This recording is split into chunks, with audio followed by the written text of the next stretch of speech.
déboires qui plombent également parfois l'image du cyclisme. De grands noms de la Petite Reine se mobilisent en faveur de la lutte contre le cancer. Bernard Hinault en tête. Ils ont offert leur maillot au club cyclotouriste Souffle d'Espoir, un club costarmoricain. Les bénéfices de leur vente iront au centre Eugène Marquis à Rennes. Jean-Marc Seigné, Catherine Bazy. Pour l'association cyclotouriste Souffle d'Espoir, la sortie du jour avait quelque chose d'exceptionnel. Au bout du chemin, un rendez-vous avec Bernard Hinault en personne, un champion au grand cœur qui, comme l'an dernier, a tenu à jouer les Pères Noël avant l'heure et pour la bonne cause. Je t'offre ça pour le tirage au sort. Merci Bernard. C'est pour une bonne œuvre, donc j'espère que ça montera le plus haut possible et que ça fera un peu d'argent pour le centre Eugène Marquis. Ouais, parce qu'il ne faut pas oublier que tout le monde peut être concerné par ces terribles maladies, donc si ça peut donner un petit coup de pouce, c'est toujours ça. Merci Bernard.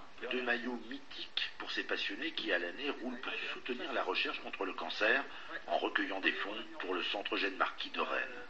Ces fonds nous sont bien sûr nécessaires, mais je dirais même indispensables pour justement accompagner la promotion de la recherche que l'on développe en Bretagne. Ça a deux vocations. D'une part, accompagner les études elles-mêmes. Il faut pour la recherche trois sources de fonds, des fonds pour bien sûr les techniques, des fonds pour les matériels et des fonds aussi pour les ressources humaines. Cette année, Souffle d'Espoir renouvelle sur son site la vente aux enchères de maillots de champion.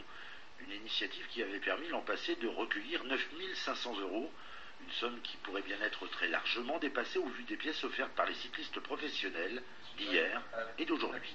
Il y a une belle collection, il y a surtout un beau palmarès sur cette table.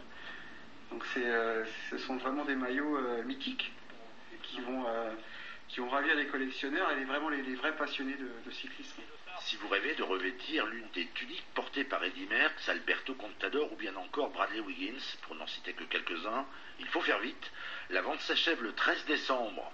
De quoi mettre beaucoup de cœur au pied du sapin.